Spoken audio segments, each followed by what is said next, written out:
So Deb is coming on. So hello and welcome everyone.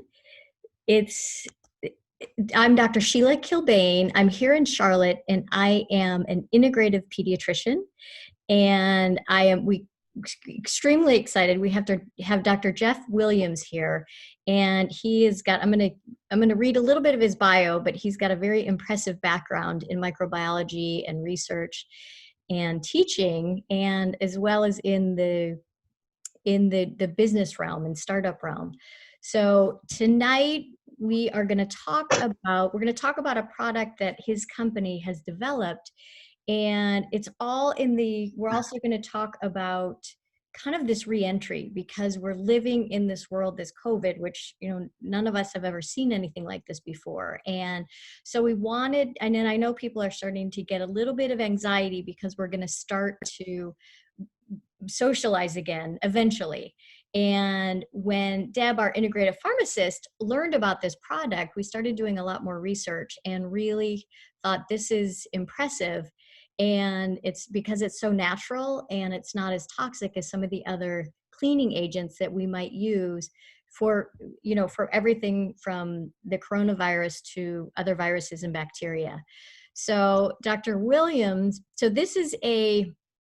he is with a company called Briotech, and long career, academic microbiology and infectious disease, then retiring after 27 years from his position as professor emeritus of microbiology and molecular genetics at Michigan State, and found a biotechnology startup called HaloSource in Seattle. That was in 1998, and then retired again in 2014, and remaining active as a technical advisor. And you have over 200 scientific papers and textbook chapters, and you served for 4 years as a member of the board of counselors to the US NIH Institute of Allergy and Infectious Diseases, and frequent consultant to the World Health Organization, in the UN, in Geneva, Switzerland, and a fellow of the American Association of the Advancement of Science, and many other accolades. And now you are involved with this startup, Briotech. And the company is based out in Seattle, Washington. And I'd love to hear you tell us about it, because it's a hypochloric acid, and it is made from white blood cells. So I'm gonna let you tell us more about it. Well, I came across Briotech about 5 years ago. And as you've related, I am a serial retiree from a series of careers. And I had learned a lot about, obviously, from that career in infectious disease, teaching medical students for decades. I'd learned a lot about immunity, natural immunity, and infections. And that was a part of, when I came to Seattle from Michigan, part of what was integrated into the company I had started, aimed entirely at control of infectious diseases spread by water. So I knew a lot about water and water chemistry. When I retired from that company, I happened to bump into an extraordinary fellow, a creative engineer, entrepreneur, who had developed a novel way to make something that I learned was extremely important. I knew a bit about hypochlorous, simply because I read all the literature about natural immunity events in the body. But I didn't know how important.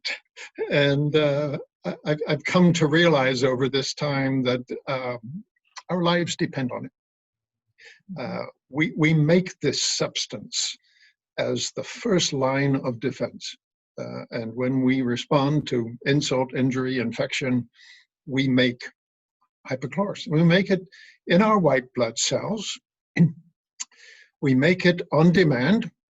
So we're not walking around with a great sort of reserve of hypochlorous, but when something happens, that mechanism springs into action in our white blood cells, in our resident, like our macrophages and tissues. There's some interesting work recently showing that there may even be a capacity to make hypochlorous in epithelial cells.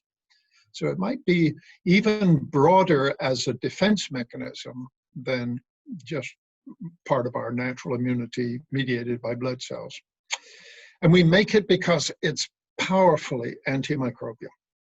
So anything that's on the front line has to be also not only powerful, has to be broad spectrum, right? Because the insult that might happen to our eye can be bacterial, it can be viral, it can be fungal, it could be yeast. That first line of defense has to be able to deal with them all. And that's what HLCL does. And it does it with speed, does it with power, does it with a sort of broad swath of ability to inactivate germs of all types. And it is a mainstay of not only what we rely on for natural immunity. If you look in the field of sort of the biology of hypochlorous, you're going to find it in dogs, cats, pigs, fish, fruit flies. It is a mainstay of innate defense mechanisms. And I began to realize how important it was. And then you think, well, why isn't it something that is everywhere, if it's that useful, if it's that powerful? And what I discovered, and this is where our creative inventor here at the company, our CEO, had applied a lot of very, very imaginative thinking and experiences, he realized that if it's going to ever reach the potential it has as an agent of healthcare, an important agent in healthcare, you got to be able to make it. You got to be able to make it consistently, and you've got to be able to make it in a way that you can scale. There's no point in making something that has all kinds of applications, but you really can't make tons and tons of it. And that's where I think Briotech excels, not only in terms of the caliber of the outcome from the technology that Dan Terry developed, but also its scalability. So this important substance that our lives rely on can now be made on a scale that's unprecedented. And when you get a grip on that, you realize now you can visualize its use across the board in so many different areas of healthcare. And that creates a vision. And that's the vision for the company that we have here, which is to change healthcare. Just looking at one aspect of it that's on everyone's mind these days is infection control. Mm-hmm. We've entered in the last few decades a new era in infectious disease control because we've lost control of antibiotics. And having something that can be made on this scale with this much power and being able to put it to use in infection control, in the treatment of wounds and lesions and other kinds of infectious diseases, opens up the potential for realizing on that vision, because we know we can deliver the amounts needed. And this is the first. No one's ever really been able to make the substance on the scale that we can. When you think, though, about something that your body makes that kills everything, right? Yeah. Bacteria, viruses, yeast, fungus, whatever, prions. We did some collaborative work with the US NIH and demonstrated that prions, which are the toughest infectious agent ever realized in medicine, and hypochlorous inactivates them quickly. Wow. Do you want to say what prions are for people listening? They're infectious proteins. And this was something of a heresy for a long time, right? That diseases that are chronic neurodegenerative diseases, and there are a number of them recognized, and no one could associate them, although they seem to be transmissible, nobody could associate them with any infectious agent. For a long time, they were called the slow virus diseases, because everybody thought, well, there's got to be a virus in there somewhere.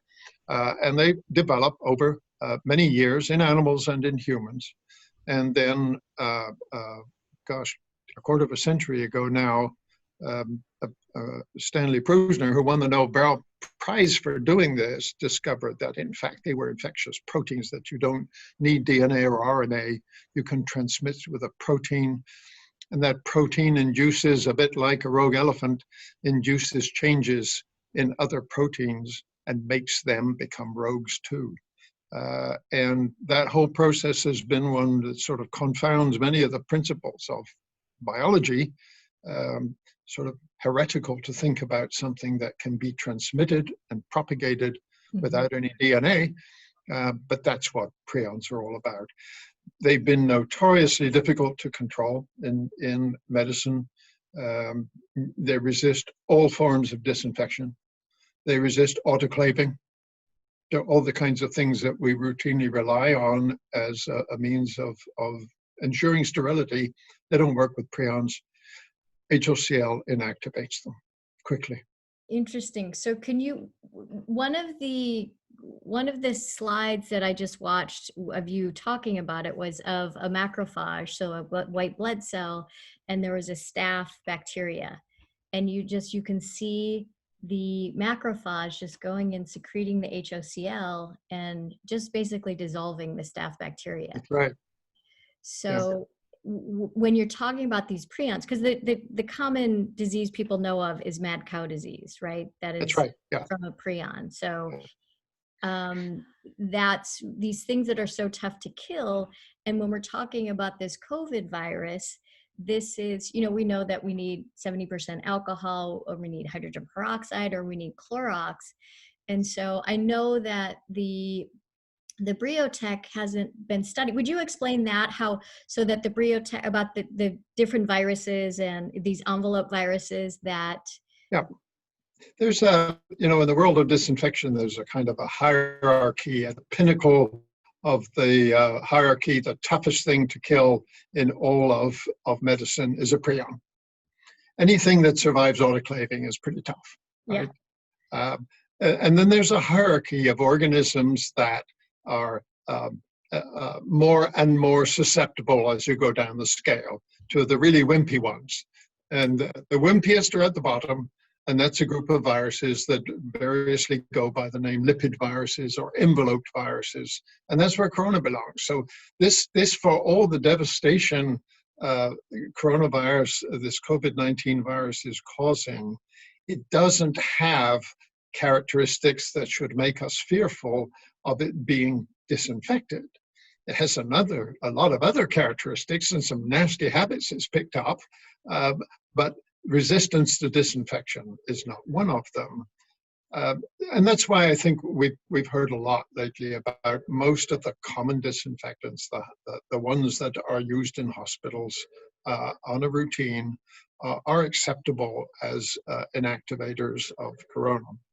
It's an odd circumstance, but that doesn't satisfy everyone, because they are generated, the disease has generated a lot of concerns about safety, the risk you run of encountering this virus, and there's been a sort of a gold standard developed in thinking about disinfectants. It's okay to understand all of what's been done with them, but does it kill COVID-19 virus? And that's turning out to be something actually quite difficult to demonstrate, not because the virus is likely tough or resistant, but rather because it's a dangerous disease. It has to be worked with, obviously, under some security circumstances that are not common. If you're going to work with this virus, then you're going to have to use a fairly high level of biosafety, and that means that the demand on those labs and those resources for working with it is huge right now. And therefore, you're not going to find much in the literature about people taking disinfectants and showing that the COVID-19 virus works. We've done some work here with the School of Public Health at the University of Washington, and we've used a coronavirus, not the COVID virus, but we used a coronavirus because there are others, lots of them in fact, that cause rhinitis, a part of the sort of whatever it is, 100 and something viruses that are known to cause common colds and rhinitis. Yeah. But to look at it It has a corona, right? Just like a COVID. And it is susceptible to HOCl. And we're now working with the School of Public Health to define the concentration and time required. But we have every confidence it's going to be susceptible at a very high level. And part of the reason for our confidence comes back to what I said earlier. This is a very powerful inactivating agent. And we've looked not only at prions, by the way, we've looked at, I would say probably the toughest human virus is HPV-16. Mm-hmm. That's the virus responsible for cervical cancer. That virus is tough. It resists virtually every disinfectant, including those that are used as sterilants. And we sort of take it for granted if the bottle label says sterilant, kills everything. These HPV-16 viruses will survive in sterilant. So having sort of cut our teeth on prions and shown that they would be inactivated, we did work with Hershey Medical Center and started to look at a unique system they have for growing HPV in human skin.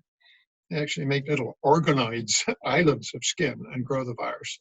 And we're able to show that HOCl, BrioHOCl, is powerfully inactivating HPV to a very high level in an exposure of 15 seconds. Wow. When you've got that much power, we can feel pretty confident about the capacity to deal with other viruses.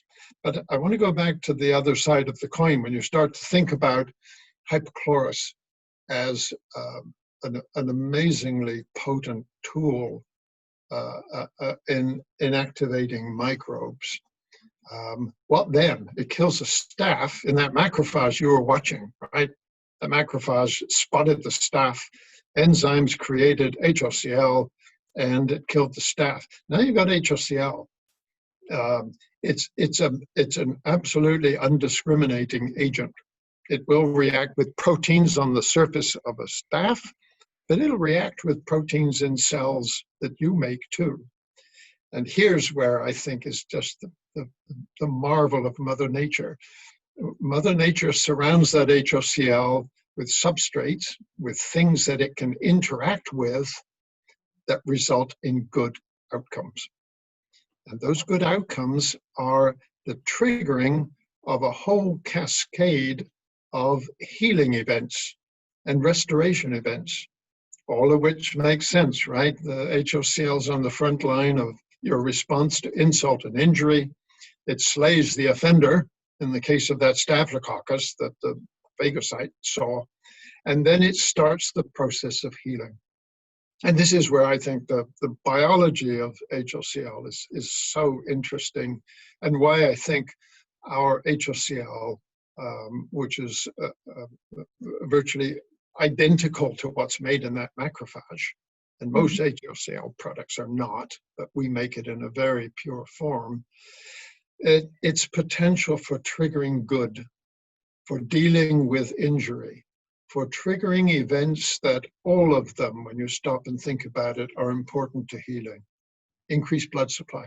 Nothing's going to heal unless you've got a good blood supply. HOCl triggers new blood vessels.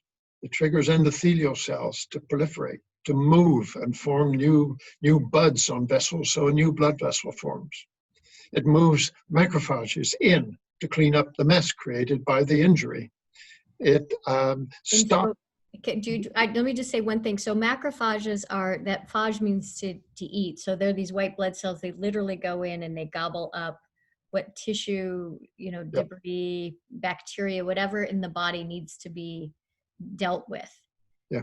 And so go ahead. I just want to make sure people know the terms that you're using. Yeah, they're the cleanup crew, as well as being resident in your tissues, and the monocytes, of course, circulate.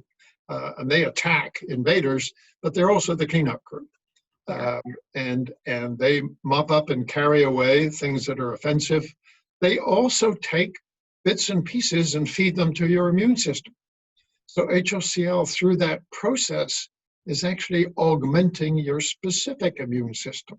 And if that invader was a staphylococcus, your reaction to the staphylococcus is actually being augmented by hypochlorous. So that all the cascades of things that make you heal, epithelial cells have to come in and seal the wound, right? Mm-hmm. They need to move, they need to proliferate.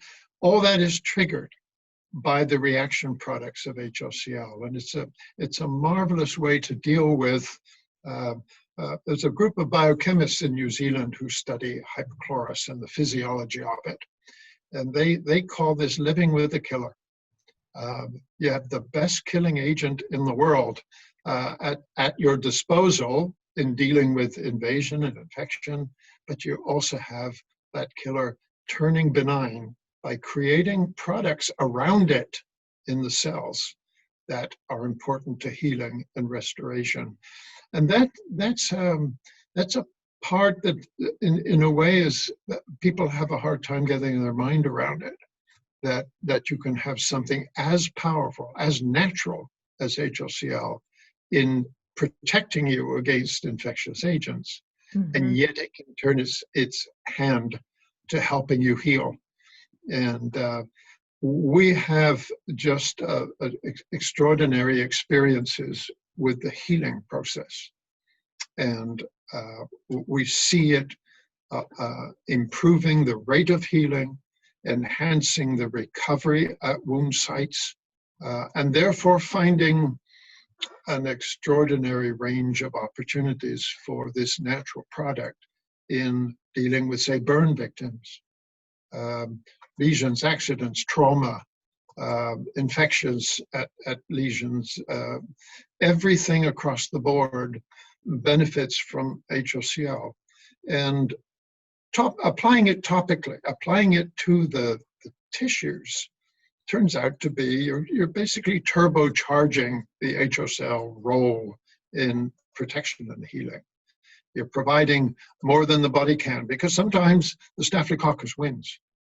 And if you can provide the extra ammunition, if you like, of topical HOCl, and that's a very common way to use it, then you get the best of both worlds. And that's what we're seeing in this product. It's, I think it's the most important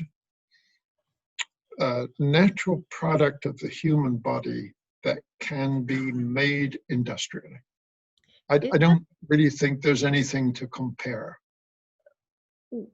So is it hard to make it stable? Is that why it's been? Yeah, it's been. It is, and that's a part of that is just the fact that the I'm sorry, I had something on my computer there. It's unstable when it's made impure. And that's what it boils down to. If you make it in a process that mixes up HOCl with other kinds of electrolytic products, then it will degrade. And I suppose it's about 20 odd years ago that people realized they couldn't make it by electrolysis, but they made fairly crude products. And that where you would take sodium chloride. Yes. Right? And then you run an electric current through it, and then that makes this. Exactly. In your body, those chloride ions are inside your cell, and they get converted enzymatically. Industrially, what happens is you can take that chloride ion, and in our case, a sodium ion, and run electrical energy into that solution, sufficient to cause some big changes. And one of the products that we can harvest from that energy-dependent process is hypochlorous. And that's what's been perfected here at Briotech, a means of making the product with consistency, making it with a high level of purity, which means you can put it in a bottle and it's going to last. And that's important for it to be practically useful, right? Right. Making it its scale. And I can't emphasize enough how important that is for something like this natural product.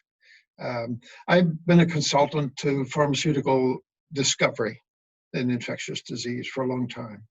And I can tell you that a lot of exciting discoveries pop up when you're looking for new drugs, or new pharmacophores, as we call them.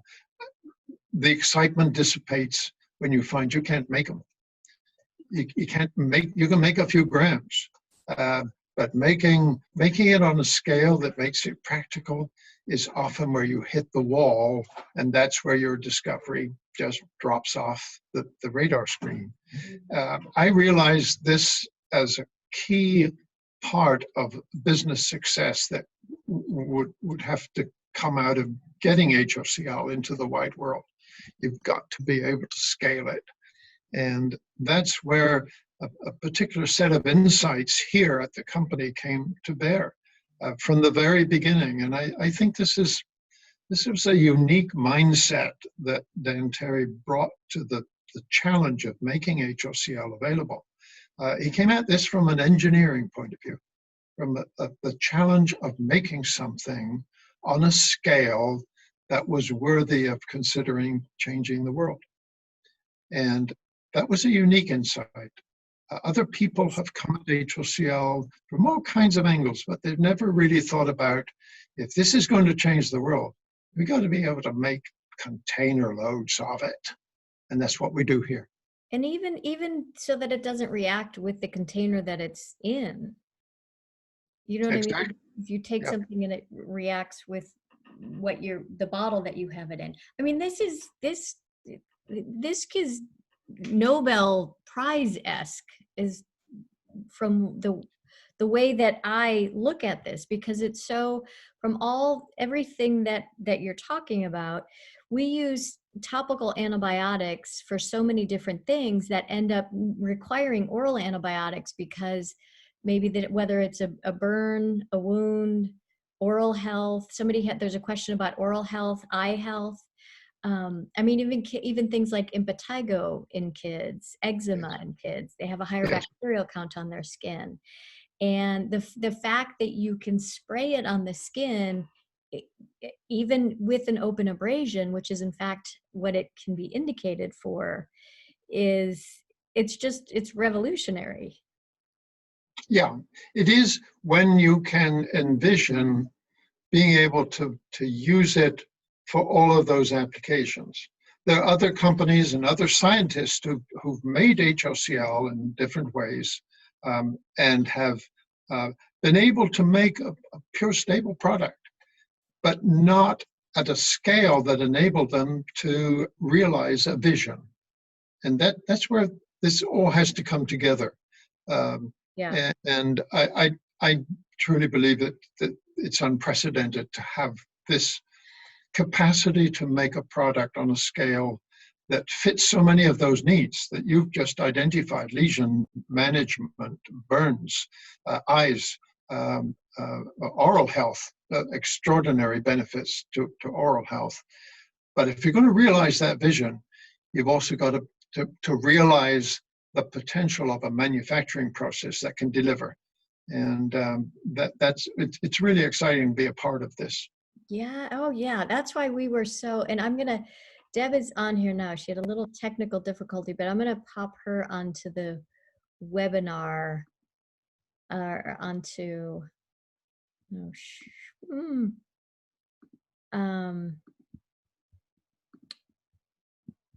shoot, I don't know if I can do this, Deb.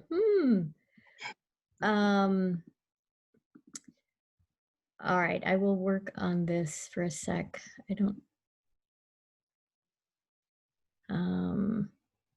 Shoot, Deb, I'm not figuring out how to make you a panelist.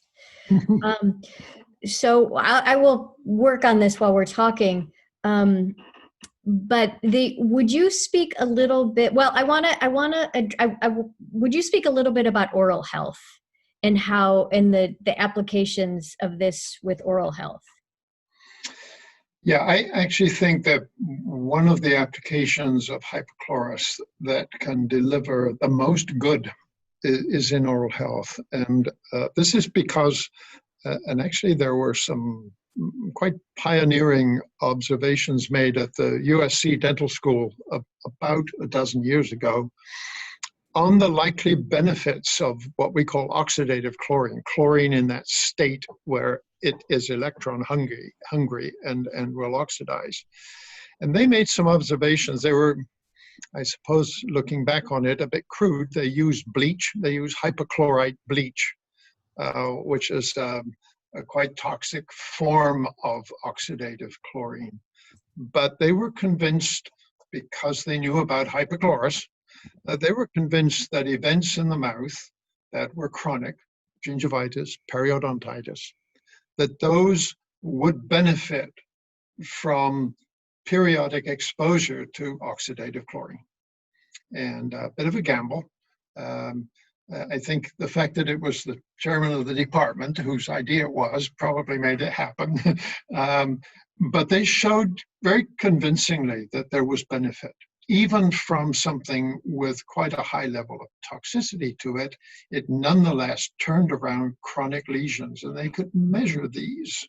And I think you know full well, as people get older, gingival disease, periodontal disease is a very common outcome, often of poor oral hygiene, but it's pretty prevalent in the adult population. And they didn't get any traction with their system because people didn't like having a toxic bleach taste in their mouth. And it sort of languished. Some dental scientists overseas, more so than in the US, in the last few years, some in Europe and some in South America, have gone back to this and said, look, the effect of oxidative chlorine on gingival health is remarkable. You can turn around even some of the most ugly periodontal lesions by simply exposing to active chlorine. And can we use HOCl? And they've done work and published it and demonstrated that there is a great deal of benefit. We've done a bit of this ourselves, starting to look at oral health, because the intervention is so simple. It's an oral rinse. And if people adopt that. You have a bottle of the spray right next to you, right? This is this topical spray. Can we have a bottle of the oral, which is an oral rinse? And that's all we expect the patient to do, is to adopt a regular oral rinse. And the effects on, effects that the patient can see. For example, someone with poor gingival health is going to have bleeding points, right? They know that. They see that if they floss. And using this oral solution, which we call it superoxidizing saline, and it's actually a little bit of a tweak on the formula to make it better for oral health, patients can see an improvement in that very quickly. Patients who have periodontal disease, and that obviously also goes often with bad breath, with halitosis. Again, they see after a fairly short time, they see improvements in oral health. And what's nice about it is it's a simple intervention. Yeah. You don't do anything very complicated, but simply to adopt a routine of exposing the soft tissues in their mouths. And of course, with periodontal disease, you have hard tissues exposed as well to HOCl. This is such a simple and advantageous and benefit-giving intervention that I think it can change oral health for the good and at so little cost. I don't know whether you have friends or family members who've had periodontal care. Yes. It is expensive. It's very expensive and painful. If you could prevent people from progressing to that by the simple measure of an oral rinse with a product that their own body makes. Yes, change the course of it. So in talking about this, and I thank you for setting the stage for this, because I wanted to talk about the background of this product, because when we're talking about now the re-entry into the world that has this unseen virus that we have to be careful about, because we know the virus, it's more so hitting elderly. but it is impacting people of all, thank God, not as much the children, but people of all ages. And so the best defense is going to be, to keep our immune system strong, but it's also going to be to have our system in place for when we leave the house. And when we talk about this, the Briotech, and I left my bottle is over on the counter. I thought I put it right next to me. But so when I am leaving the house, I have one in my car, one for my purse, and I have my mask. So for example, when you're going to the store, you'd have a trash bag that you can put in your car, just so that you have that in case you have anything, or if you're getting your mail out of the mailbox. Like, I will take the mail out of the mailbox, and then if you touch anything, you can take the Briotech spray.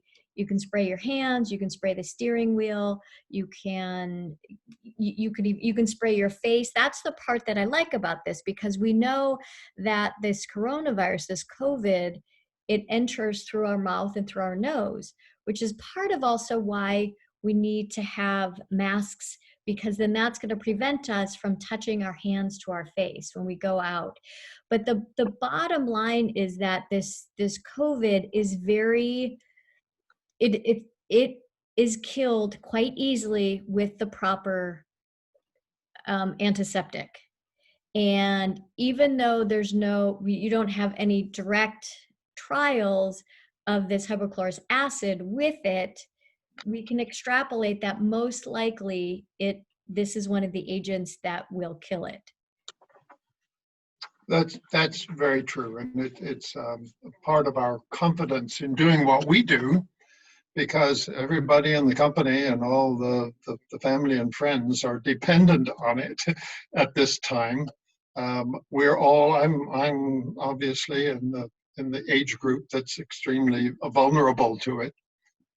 And we all use it in just the ways that you identify. I'm glad you mentioned touch points, because I think that's one of the most important ways that corona is transmitted. There are some indications now of the persistence of tiny droplets in the air that hang about for a long time.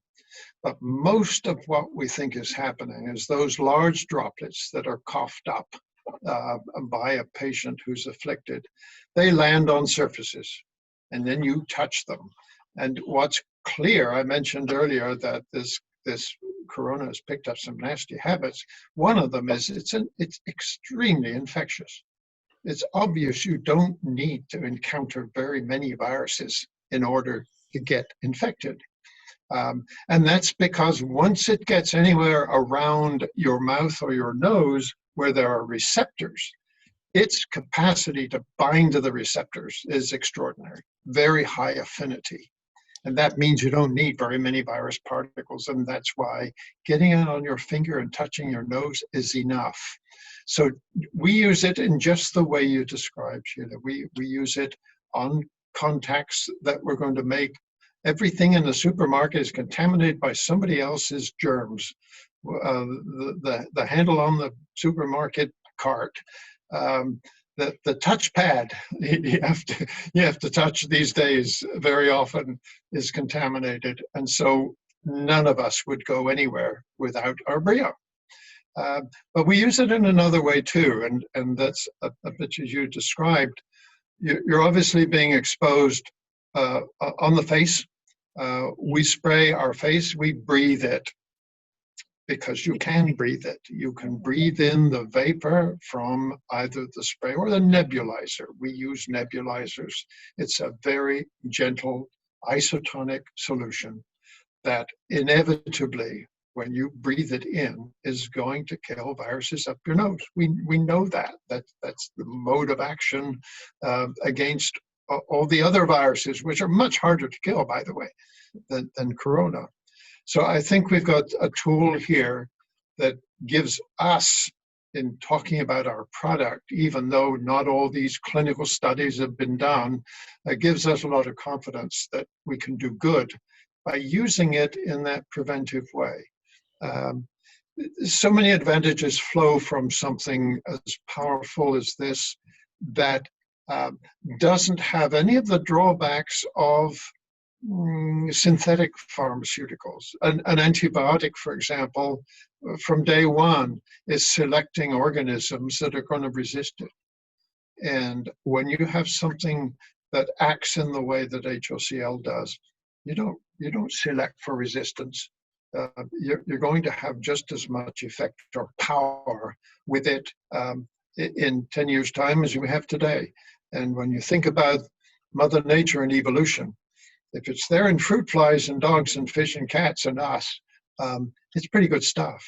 And it's survived through millions of years of evolution and still is the front line of defense for all these animals. So this is it's a great option too. So you come home, and these are the other thing, because this was one of the questions that somebody posted of how else can this help? And even when we're doing, so you bring your groceries home, and that's the thing that has been difficult for me is, what am I going to use if you actually do want to have a salad from lettuce that you bought at the store? This is something that you could spray on the lettuce because it's safe if you ingest it. It's not like you're not spraying it with Clorox or I will take hydrogen peroxide when I come back home, and I'll gargle with hydrogen peroxide, because so the coronavirus, again, it comes through your mouth and your nose because you have those ACE receptors, and then you also have those in the lungs. So that's why that's the place where it enters, and that's why it's affecting the lungs. So, that's where you get affected. And so if we have this spray that will kill it, even if you go to get takeout food, you can spray the outside of the box, because the food would have been heated up. So if that had been impacted or somebody had it, that would have been killed in the cooking process. And you can spray the outside of the containers. You can spray the bags, the styrofoam, whatever it's coming in. You can be, because it's got, in medicine, we do things like, if you're doing a procedure, you use sterile fashion. So there's an order that you do everything so that you don't contaminate things. And that's what we're having to start doing now. Not perfect sterile procedure, but you've got to also think about, if you're in the grocery store and then you pull out your credit card, and you get your groceries and you pull out your credit card, any of that can be contaminated. And then you get into the car, you pull out your purse, you pull the bottle of hand sanitizer out. You're squeezing the hand sanitizer. Now the outside of the bottle of the hand sanitizer needs to be cleaned. So that's where, if you have, and it's just it's a really nice, easy way to do it in these spray bottles, because then you can spray things, and it just makes it a little bit easier on getting things and bigger things cleaned if you don't want to be ingesting some of these more harsh chemicals. I think you put that so well, Sheila. I think people in the let's call it post-corona era, at least the current crisis, are going to be much more aware of contamination. That they've lived through an era now where they've been made hyper-conscious of the hazards of other people's contamination of grocery cart, handrails, and light switches and doorknobs.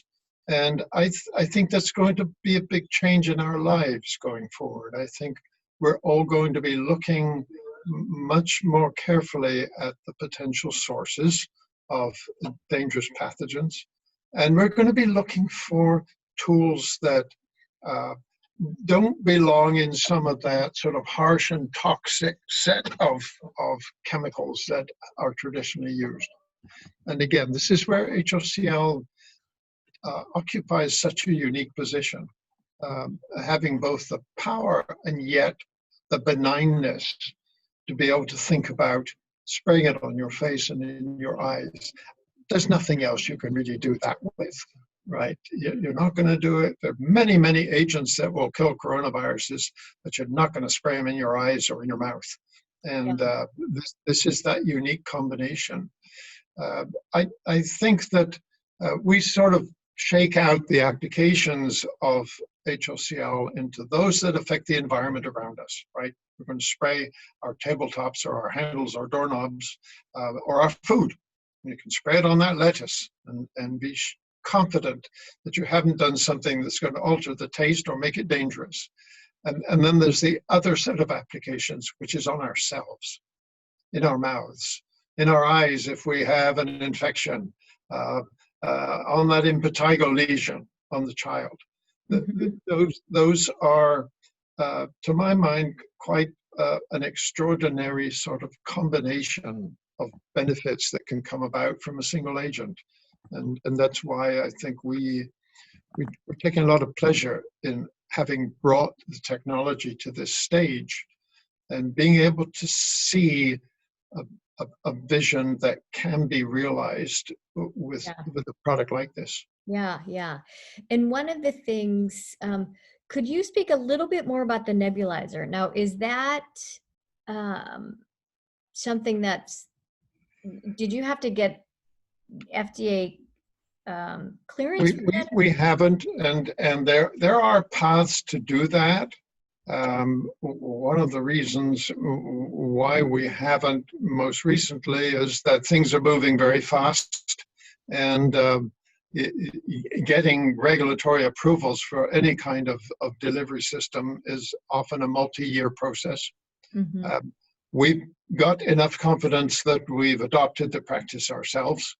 We disperse through nebulizers HOCl into our workplaces, and I have it at home. We all have it at home. So you nebulize it into the air, but you also nebulize it? Both. We disperse it into the air, and then most of us, particularly if we're out and about and we're going to make contact with the virus, right? We know it's out there circulating. When we come home, I often then just take a few deep breaths from a nebulizer. It's a very fine, gentle mist, non-irritating. And I have confidence when I'm doing that if I've made contact with this virus in the supermarket or at the gas station, and by the way, gas, I think one of the most contaminated things you touch during the day is the gas pump handle. And people haven't been aware of that, and they will be in the future. But coming back home, I want to get Brio on my hands. I want to wash them and then spritz them with Brio and breathe the mist. You can create a mist with any of these sort of ultrasonic nebulizers, generating fine particles, and fine enough that when you breathe, they're going to go up into your sinus cavities and down into your lungs. Yeah. And we don't find this at all offensive. On the contrary, I think what we're going to find is there are a lot of benefits from deep breathing HOCl. Yeah, and one of the things I do want to make sure that people understand is this is not a treatment. If you test positive for COVID, you want to be, talking to your doctor.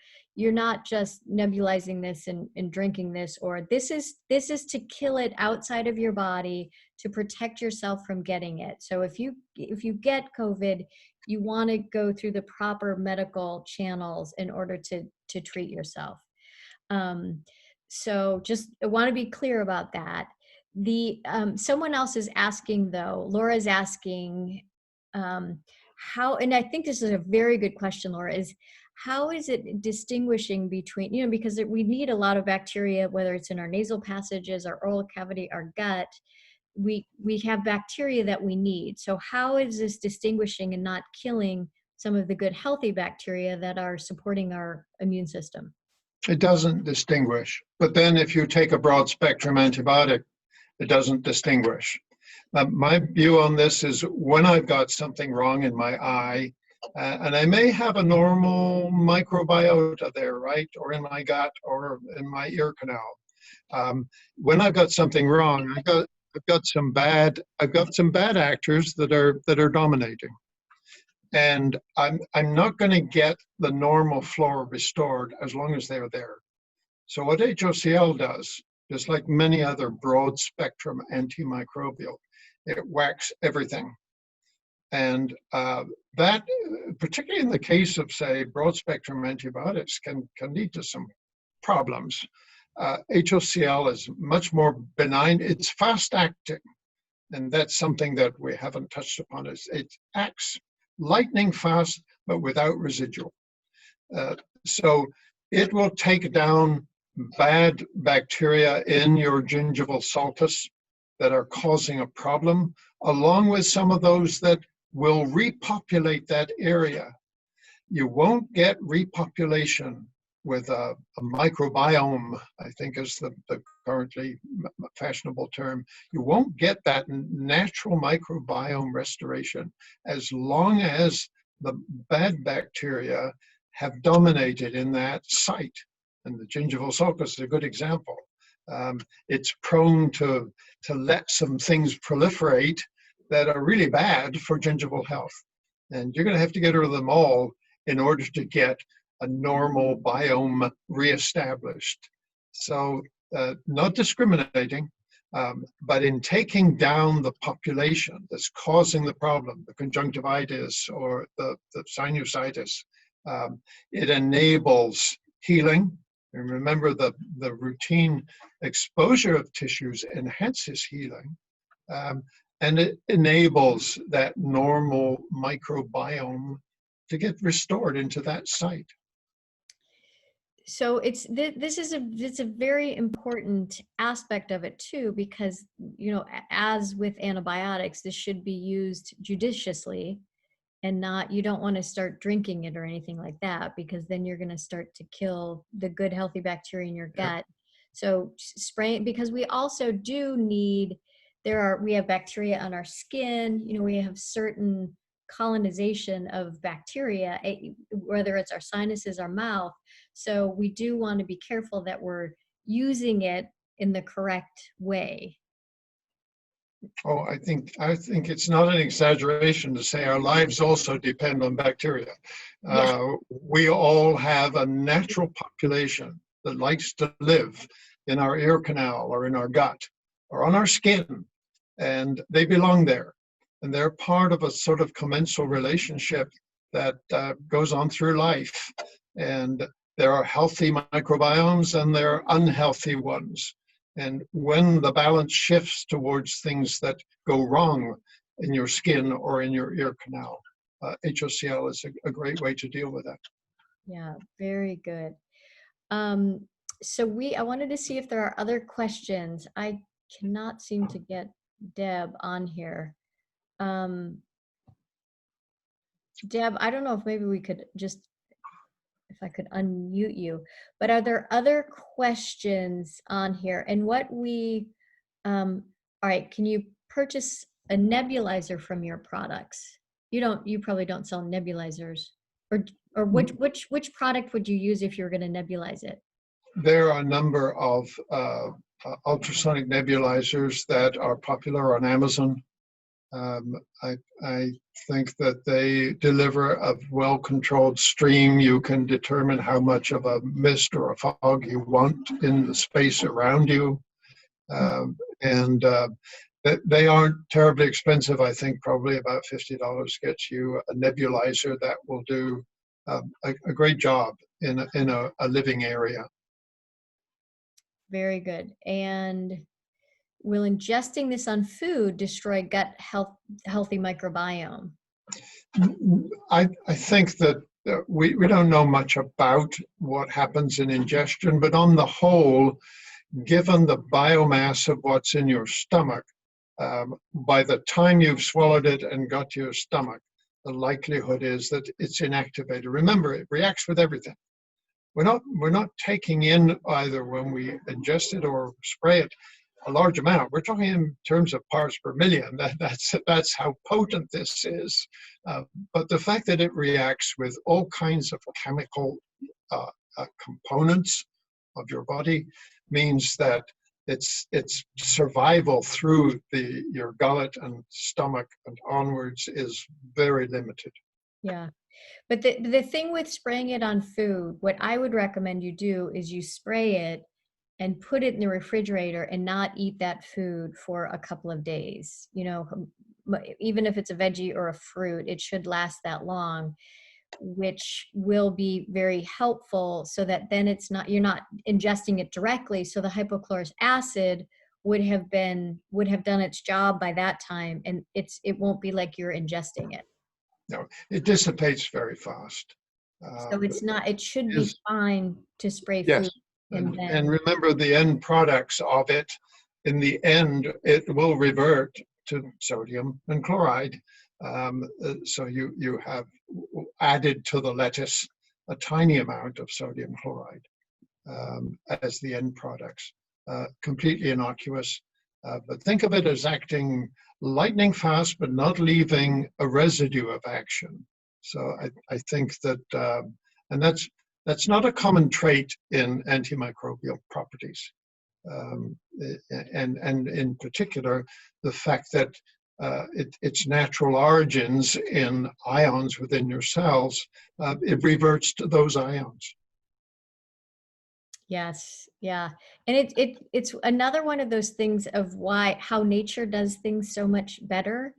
Vitamin D is another example I always love, because Yes, if you are out in the sun too long and your body has absorbed too much vitamin D, it starts to photodegrade it so that you don't get too high of levels. right. Whereas if you're taking a supplement, because it's a fat soluble vitamin, you can overdose on it.